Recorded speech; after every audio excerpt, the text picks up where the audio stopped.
Okay, why don't we get started? Because we have two presenters today. So everybody, welcome. This is one of our BC Thrombosis Network rounds and also is our Thrombosis Fellow Presentation seminars. Today we have actually two speakers. So Dom and Hamish are going to be talking about antiphospholipid syndrome. I think Dom is going to, really focus on the clinical side, and then Hamish is going to teach us about more of the laboratory aspects. And I think, everybody's familiar with APS and probably the headaches associated with making a diagnosis, partly because of the various clinical presentations and the fulminant sort of thrombotic events these patients have, as well as sort of some of the challenges we have in laboratory testing. So I think it's a great session, and I see people are still signing on, but again, because with two speakers, why don't we get started? I think both of you know that, at the end, we have a question answer period. During that period, we typically, cut off the recording just so folks could feel free to ask about clinical questions and just to, preserve confidentiality and privacy and so on, just in case we're talking about specific cases. So thank you very much, Dom and Hamish. And Dom, you're going to go first. Hi, thank you for the introduction. Yes, I'll be talking about antiphospholipid syndrome, primarily just the classification and diagnosis. For today, I won't be talking about the management of antiphospholipid syndrome, primarily for time. So the objectives of this presentation will be review the diagnosis and classification of antiphospholipid syndrome, as well as looking at the 2023 ACR-EULAR classification for antiphospholipid syndrome and compare it to our previous classification, which almost came out 20 years prior, which was the revised Sapporo criteria. Just a quick review, antiphospholipid syndrome is an acquired autoimmune condition characterized by arterial, venous, microvascular thrombosis, and obstetrical complications or non-thrombotic manifestations in the setting of antiphospholipid antibodies. Prior to the most recent guidelines published in 2023 by ACR and EULAR in the American Rheumatologic Guidelines, the 2006 revised Sapporo criteria was used to help guide diagnosis. This most recent criteria was developed to develop a high specificity system for use in observational studies and trials. Now, of note, all these criteria developed by EULAR are primarily supposed to be used for research, but actually the authors are well aware that despite this, they are commonly adopted into clinical practice given the challenges with diagnosing antiphospholipid syndrome and various other rheumatologic diseases. As per the most recent guidelines, when doing the sensitivity and specificity in comparison to the Sapporo classification, they found that the specificity was 99% versus 86% and a sensitivity of 84% versus 99%. So the risk of false positives was much better in comparison to previous criteria, which is important when studying the disease. You want to know that you're actually studying what you're wanting to, but it would also increase the risk of false negatives, so patients who potentially have the disease but are not recognized by this classification. And I will mention that even though we commonly will talk about arterial and venous manifestations, it's important to mention non-thrombotic manifestations, which I'll go into further, which include thrombocytopenia, hemolytic anemia, and a number of other endocarditis, valvular disease, nephropathy. I won't go this in detail, but this is the 2006 revised Sapporo criteria. When we will go into the most recent criteria, you'll see that the previous one, the Sapporo criteria, did not divide each manifestation of antiphospholipid syndrome based on how strongly it correlated with the disease. Overall, it was simpler than the most recent criteria, which I will get into. In addition, it did mention percentiles or levels important for anticardiolipan, but it didn't give actually levels for moderate or high sensitivity for beta-2 glycoprotein, unlike the most recent guidelines. And I will also point your attention towards, they always mention ELISA as a methodology or the test of choice. This is commonly seen even in the most recent guidelines, probably because that's where the most of the strength of the evidence is located. Now, there were a number of limitations of this criteria. There was no representation of the well-established clinical problems, so non-thrombotic conditions related to antiphospholipid syndrome, as I mentioned previously. No clear definition of what exactly a positive lupus anticoagulant meant, and a lack of risk assessment based on the presence or absence of other risk factors.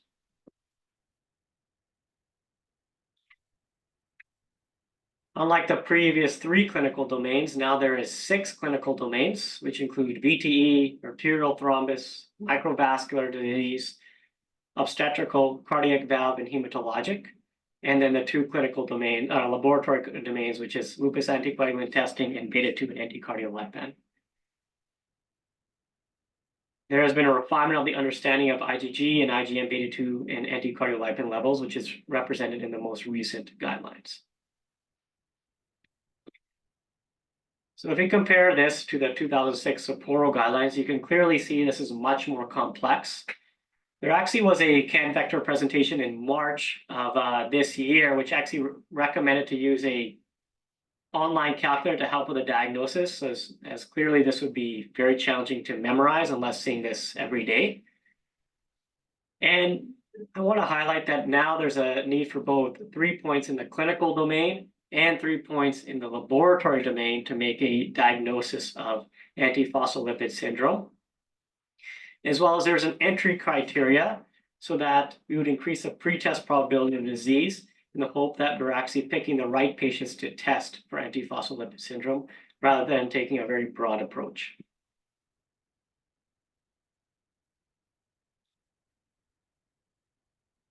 So these are domains that were well represented in the previous criteria, which include VT and arterial thrombus.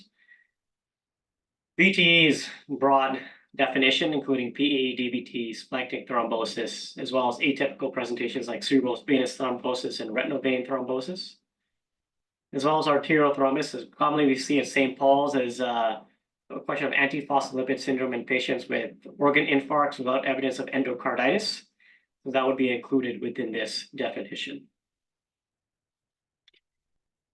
Each domain is risk stratified into high risk versus without a high risk VTE profile. Honestly, this is similar to what we will say is a provoked or unprovoked cause. So there'll be clearly major risk factors for VTE, active malignancy, hospital admission, major trauma, and surgery.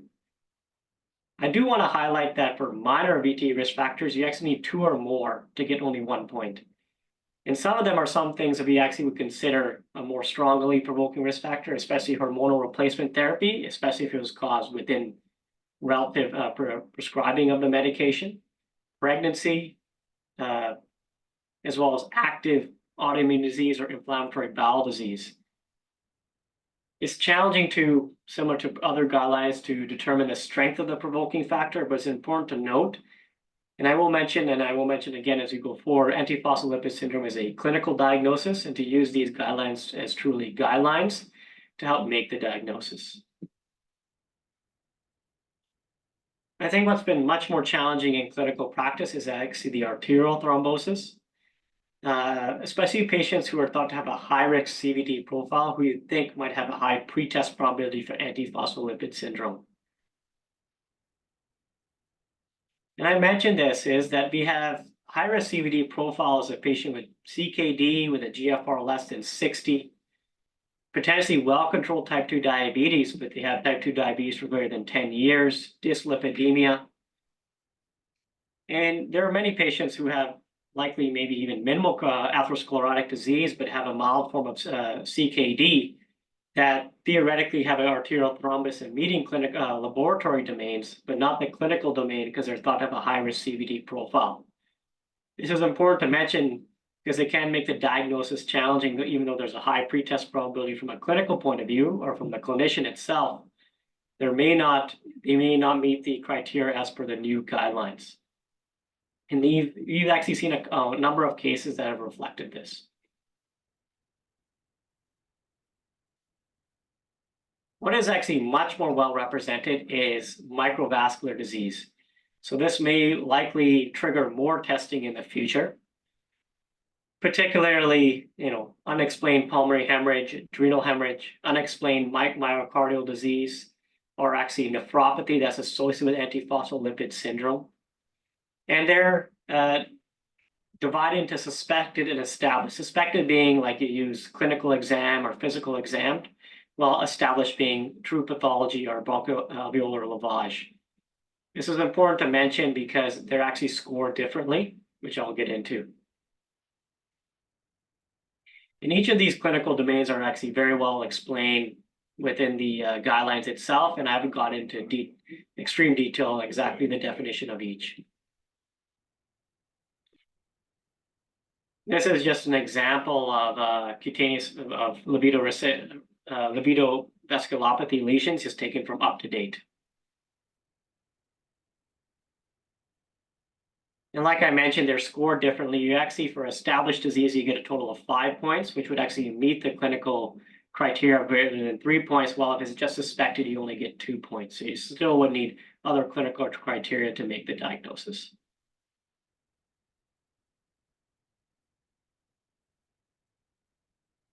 For obstetrical, there's been a significant revision of the obstetrical manifestations in the new criteria.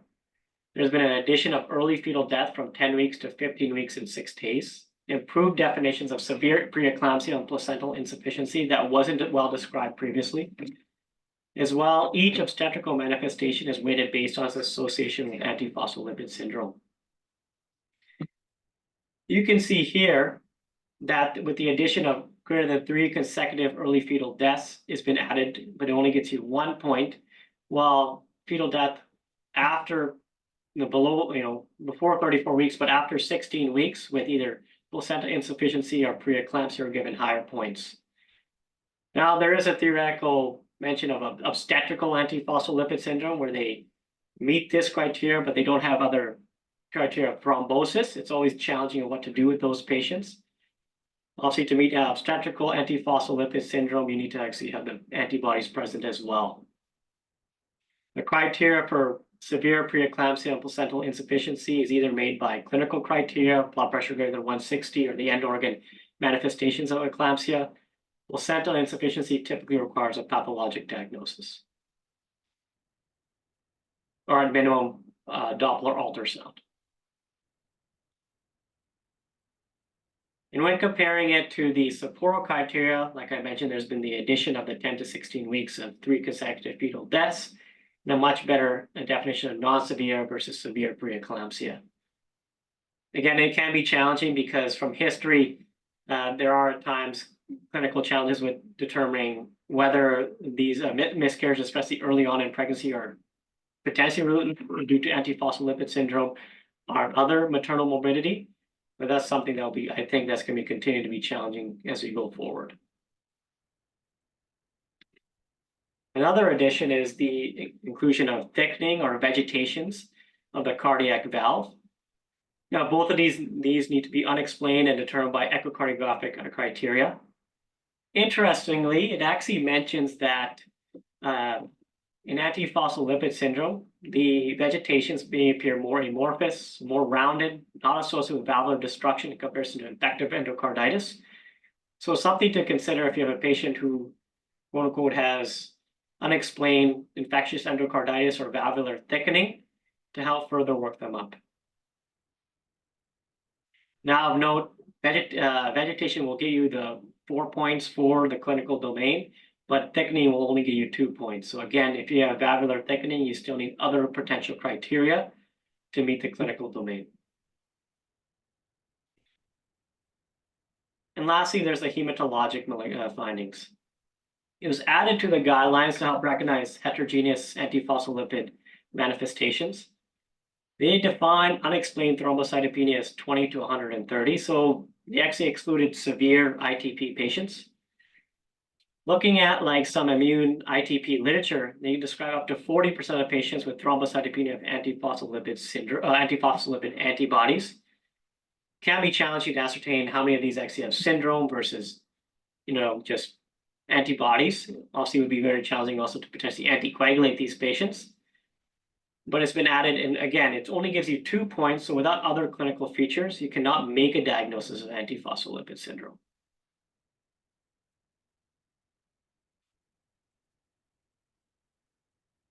For the laboratory criteria, there hasn't been a significant change in comparison to the Sapporo criteria. Testing should be repeated at least 12 weeks apart to be defined as persistent. There's been no risk stratification based on how strongly the positive the assay was. So it could be weakly positive at 1.2, 1.3 versus much more strongly positive. It's unclear what exactly this means from a clinical point of view, or whether this is more strongly associated with antiphospholipid syndrome or just a transiently positive lupus anticoagulant. However, there's been a much more defined thresholds for anticardiolipin and beta-2 glycoprotein.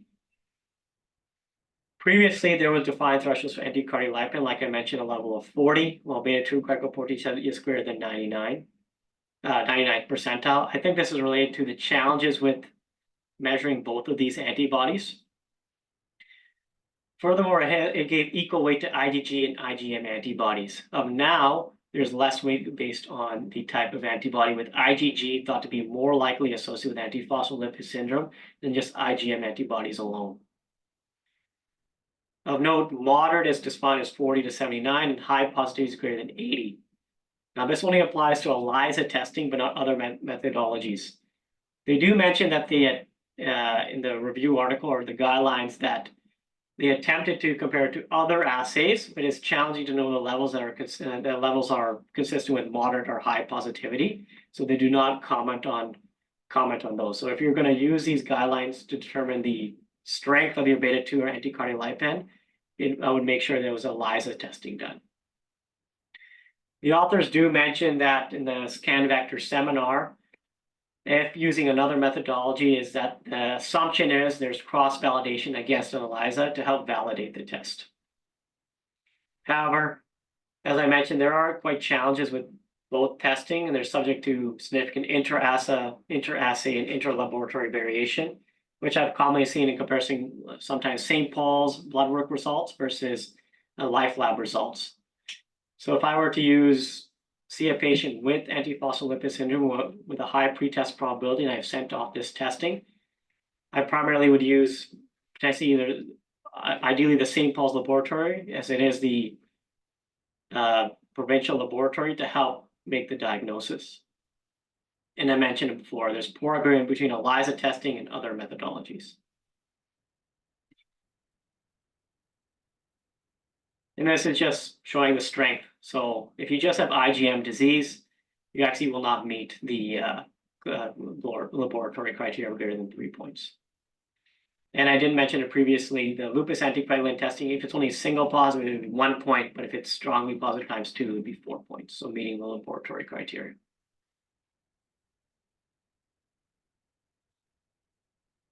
Now the authors, and actually seen in clinical practice, have a number of questions that remain. Specifically, given the lower specificity in comparison to the Sapporo criteria, the authors gave a number of controversial clinical scenarios that would make antiphospholipid diagnosis challenging. They want to continue to study these groups independently going forward to update future guidelines.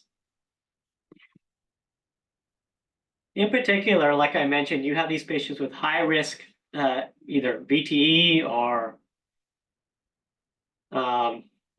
cardiovascular disease profiles would meet the laboratory criteria. It is always challenging to determine whether these patients have antiphospholipid syndrome or not, especially in the patients with high cardiovascular disease profiles, as at times they could have maybe, quote unquote, mild disease, like only mildly, well-controlled type 2 diabetes, mild dyslipidemia, mild chronic kidney disease. Furthermore, I like to point you towards the last two options here, is that patients with obstetrical antiphospholipid syndrome. So they meet the criteria by only having 1 point, and they meet the laboratory criteria, but they don't meet the full clinical criteria of antiphospholipid syndrome. Typically, these patients are not treated with full dose anticoagulation, but rather prophylaxis and an antiplatelet like aspirin. And I think more testing in these cases are especially helpful, especially given that some of the authors would recommend that any mother just for high to prevent pregnancy morbidity and mortality is that with any confirmed one miscarriage or early fetal death, should be tested for antiphospholipid syndrome.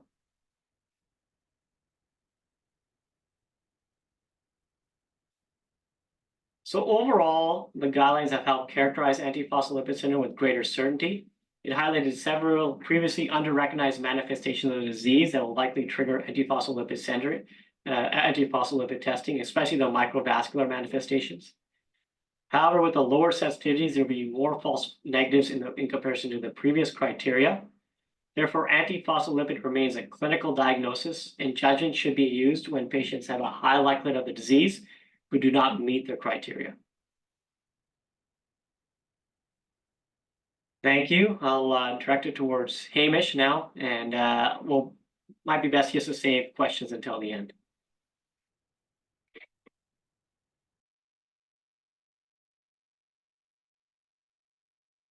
Okay, thanks, Dom. I think I have to wait for you to stop sharing your screen.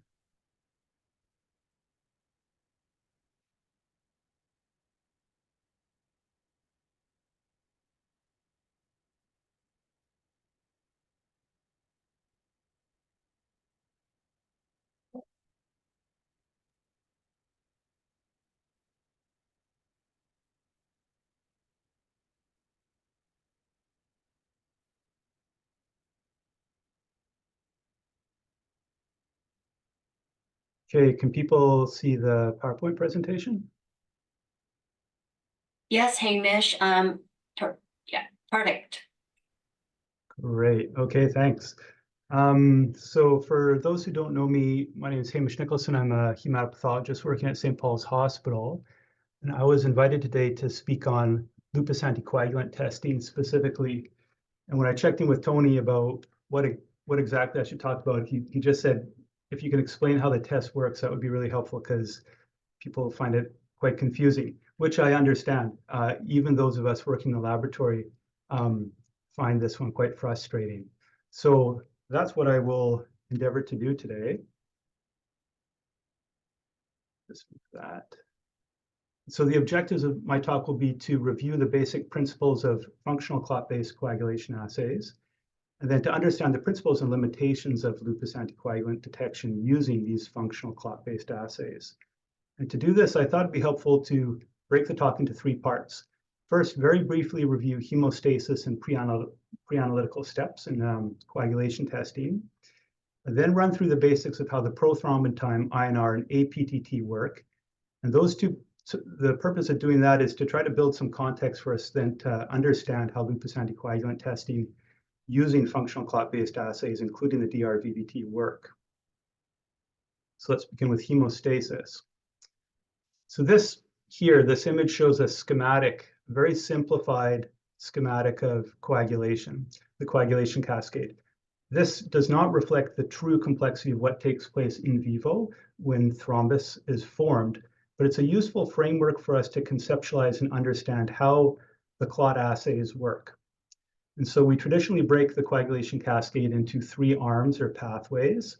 So the extrinsic pathway, intrinsic, and final common pathway, where the extrinsic pathway reflects coagulation in vivo. It begins with tissue factor, which is expressed by damaged endothelial cells and some inflammatory cells like macrophages.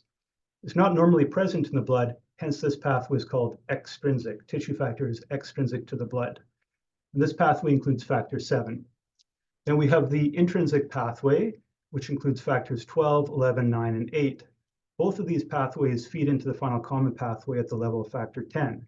And this pathway includes factors 10, 5, 2, which is prothrombin, 2A, thrombin, then factors 1 and 1A, fibrinogen and fibrin, respectively. And I also want to add one level of detail here for us for this talk today, and that's this idea of these three multi-component procoagulant complexes, the intrinsic and extrinsic 10-ase complexes, and then this prothrombinase complex here.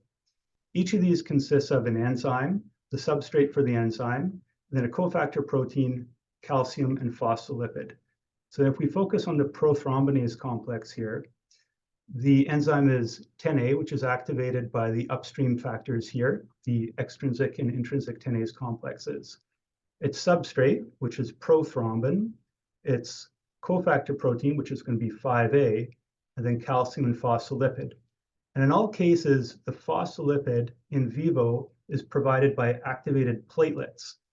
When we initially have vessel injury and endothelial damage, primary hemostasis consists of platelet activation, aggregation, and there's a morphological shape change in the platelets where they externalize negatively charged phosphatidylserine residues, and that helps localize thrombus or clot formation to the site of vessel injury.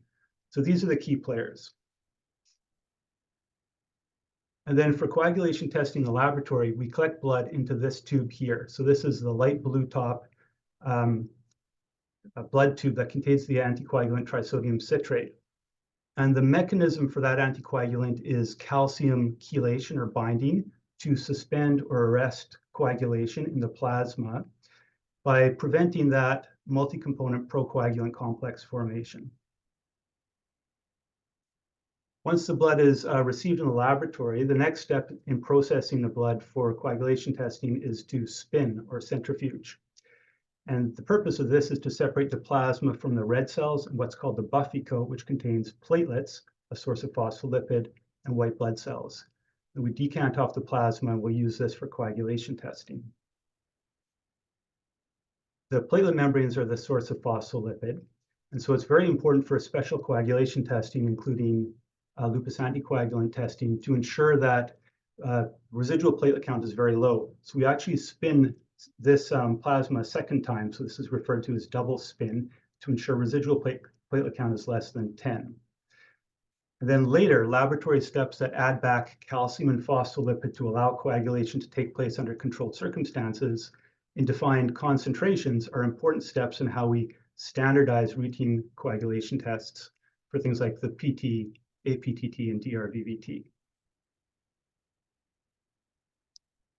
So this is the prothrombin time shown here that assesses deficiencies or inhibitors of the extrinsic pathway and final common pathway. We also use it for warfarin monitoring, of course. And the key reagent in the prothrombin time is something called thromboplastin and then calcium. And the thromboplastin reagent contains a source of tissue factor of different types. It could be animal source or a synthetic recombinant tissue factor, and then very high concentrations of phospholipid to provide that membrane-like activity necessary for coagulation. And we use high concentrations in the PT to make this test relatively insensitive to interference by lupus anticoagulant, which is in contrast to the APTT that I'll review in a moment. All of our clot-based tests that we do in the laboratory are dependent on both the specific reagent and the instrument that we're using and the clot detection mechanism used by that instrument. And the consequence of that is that all clotting times will vary between laboratories due to different reagent instrument combinations.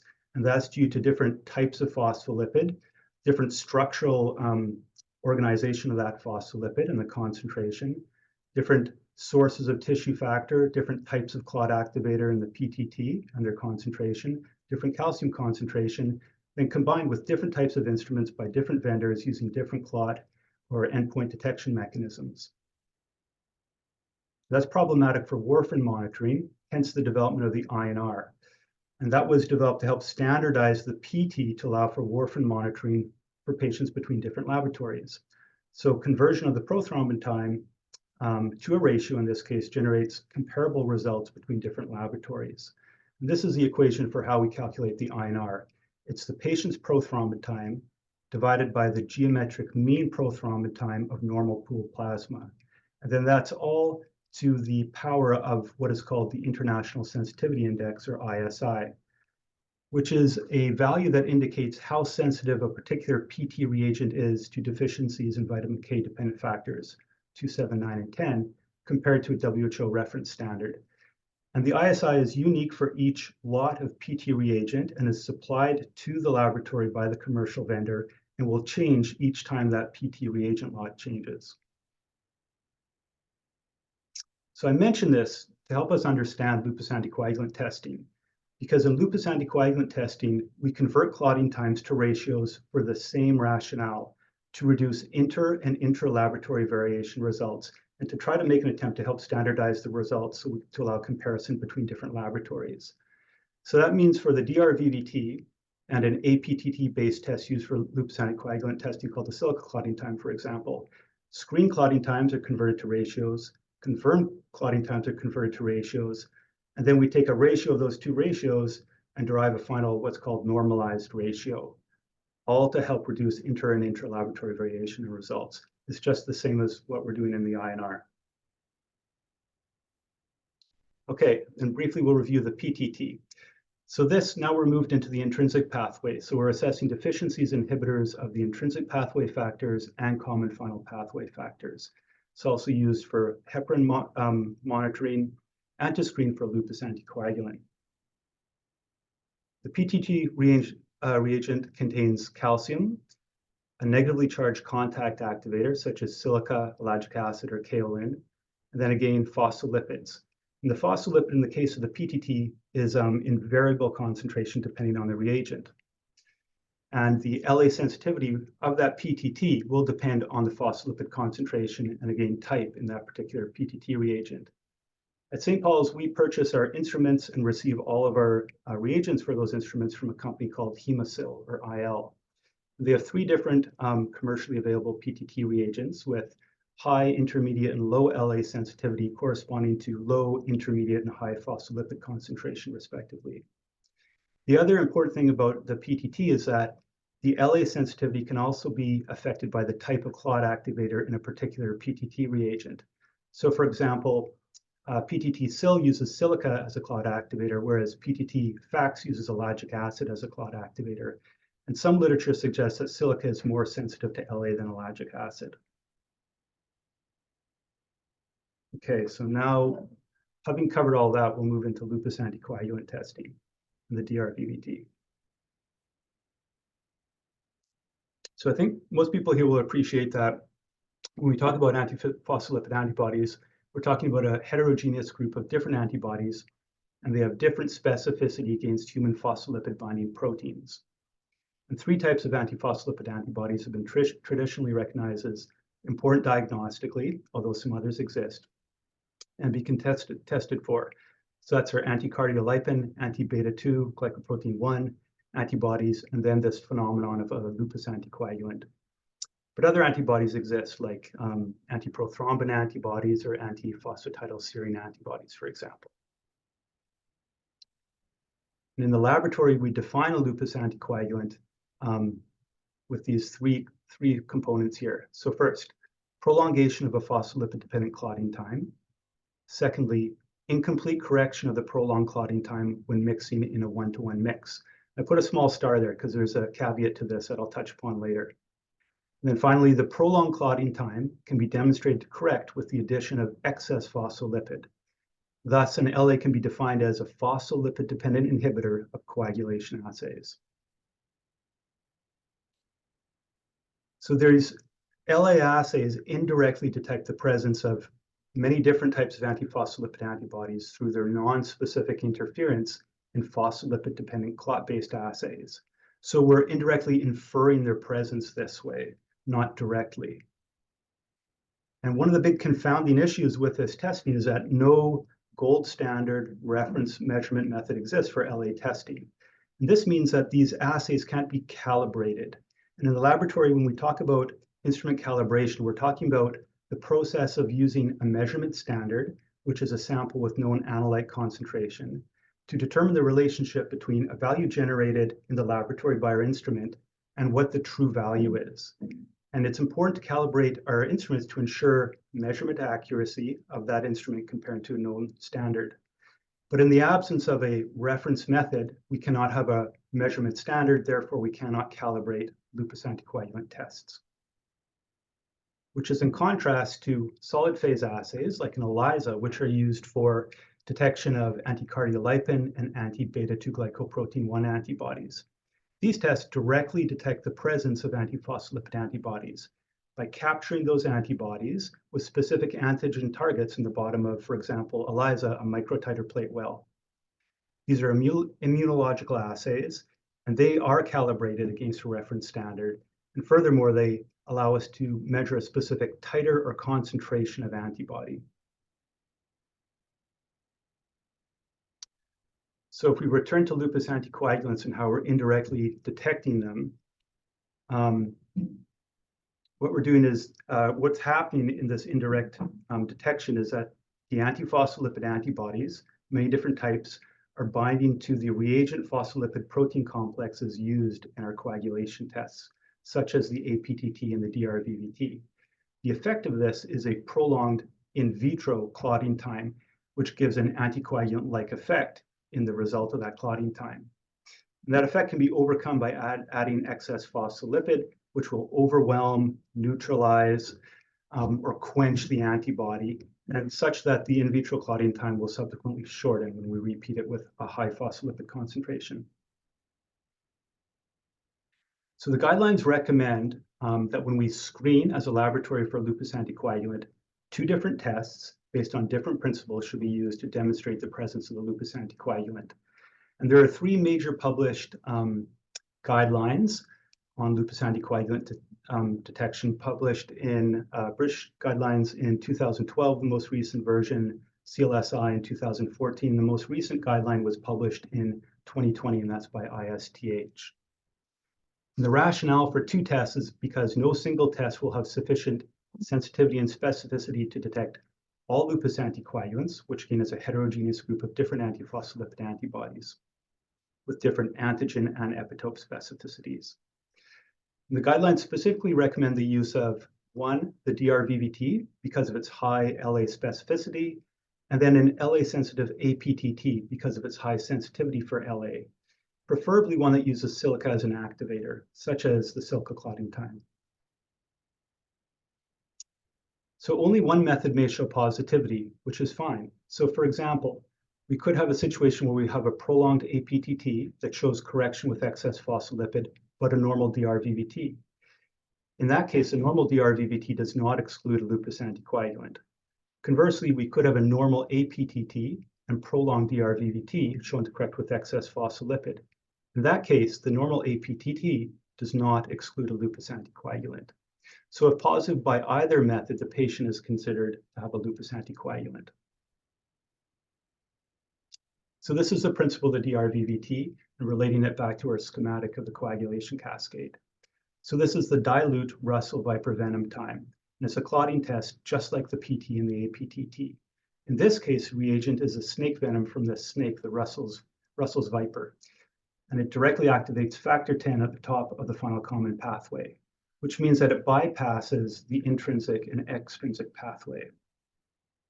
This means that unlike the APTT, the DRVVT will be insensitive to upstream inhibitors or deficiencies of intrinsic pathway factors and also the extrinsic pathway, but it will still be sensitive to deficiencies or inhibitors of the final common pathway factors. So the method involves that same patient citrated plasma. In this case, it's double spun to produce platelet-poor plasma, and that will serve as a source of the lupus anticoagulant as well as the coagulation factors. So in the final common pathway, so 10, 5, 2, and 1. And we have our snake venom, which is going to activate factor 10 to 10A. And then we need calcium phospholipid to form that prothrombinase complex here. So in the presence of phospholipid, prothrombin, and calcium, the snake venom activates factor 10A. We have uninhibited formation of the prothrombinase complex, and subsequently we have formation or activation of prothrombin to thrombin, which ultimately allows us to form fibrin.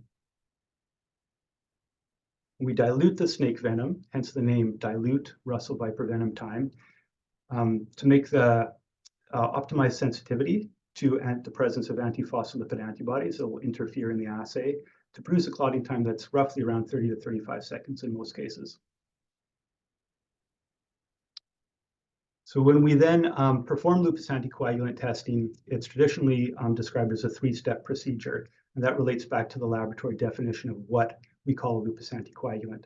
So step 1, demonstration of prolonged phospholipid-dependent screening test.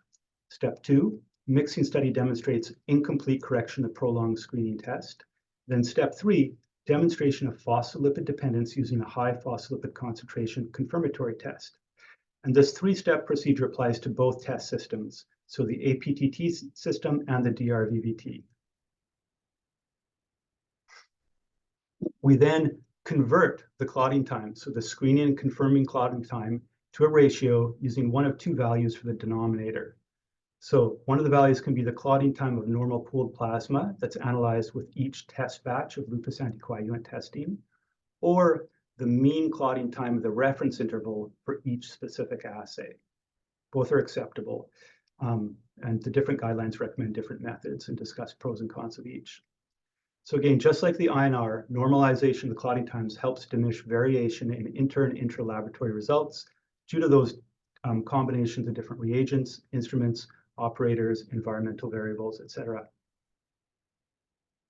So step one, screen. So we have our two screening tests, an APTT sensitive lupus anticoagulant, such as a silica clotting time, and DRVVT. And they're run using first a low phospholipid concentration reagent, or screen reagent. Those clotting times will be converted to ratios, and those results compared to a reference interval or cutoff. If either test result exceeds the upper limit of the reference interval, it's considered a positive result, and a further testing is indicated for that one test system, or both if they both exceed the cutoff. However, if both results are within the reference interval, we would stop there and no additional testing is indicated. We haven't met the first definition of a lupus anticoagulant. We report LA not detected. No need to perform any mixing, no need or no indication to perform the confirmatory test. And this is supported by the guidelines. So if we conceptualize a positive result in our screen assay for the presence of a lupus anticoagulant, so we've got our low phospholipid concentration reagent here in our DRVVT test system. And when it's present, it's going to bind to these protein phospholipid complexes, interrupt the formation of prothrombinase complex, which is going to slow down or prevent formation of thrombin and fibrin such that it'll prolong the screening clotting time. If that screening test is prolonged, at this point we stop because there's a number of possible explanations. So if we consider the PTT pathway first, so the differential diagnosis for a prolonged silica clotting time or PTT test using screening reagent would be factor deficiency or specific factor inhibitor in the intrinsic or common pathway, a lupus anticoagulant or non-specific inhibitor, or anticoagulant medication, including warfarin, DOACs, and heparin. The differential diagnosis for a prolonged DRVVT screen includes factor deficiency or specific factor inhibitor within the final common pathway, or a lupus anticoagulant, or again, anticoagulant medication. So next step is to mix. The mixing test in a 1-to-1 ratio with screening reagent is performed if a screening test is higher than the laboratory's cutoff. And if we go on to do a confirmatory test, which is also prolonged beyond the laboratory's cutoff, a mixing test would be indicated with confirmatory reagent as well. And the results of that mixing test would be suggestive of an inhibitor, such as LA, when the normalized clotting time performed on the immediate 1-to-1 mix, again, is higher than the laboratory's cutoff. You have to pause here because there's a caveat to this. That's because 1-to-1 mixes introduce a dilution factor, such that they may make a weak lupus anticoagulant, like a low titer lupus anticoagulant, appear negative, meaning that the clotting time performed on the mix corrects. So because of that, it's recommended that in the absence of any other causes of prolonged clotting times, those samples should be considered LA positive if the screen and confirmatory tests on undiluted plasma give positive results. So what this means is that although the guidelines talk about, yes, you should still do mixing tests if your screening test is prolonged, ultimately correction of a mixing test does not exclude the presence of a lupus anticoagulant. And anecdotally, here at St. Paul's, when we look at our data, 20% of our positive DRVVT results, so at a normalized ratio of 1.7 or greater, 20% of those samples had normalization of their PTT mixing studies, which also supports this idea that correction of your mixing study doesn't exclude the presence of a lupus anticoagulant because of this dilution phenomenon. Okay, step 3, confirm. So confirmatory testing using our high phospholipid concentration reagent is performed to demonstrate phospholipid dependence if the screening test normalized clotting time is greater than the laboratory's cutoff. again, irrespective of the results of the mixing test performed on the screening reagent. And again, the confirmatory clotting time will be converted to a ratio and the result compared to a normal reference interval. So just to conceptualize the confirmatory test in the presence of a lupus anticoagulant. So now we have a very high concentration of phospholipid, which will quench the lupus anticoagulant, allow formation of prothrombinase complex, and conversion of prothrombin to thrombin and generation of fibrin, such that the confirmed clotting time compared to the screen will be much shorter. So the final results are ultimately reported as the normalized ratio. And this is a ratio of the two previous ratios. So that screen clotting time ratio is divided by the confirmed clotting time to generate this normalized ratio. And that is regarded as positive if the result is greater than the laboratory's cutoff.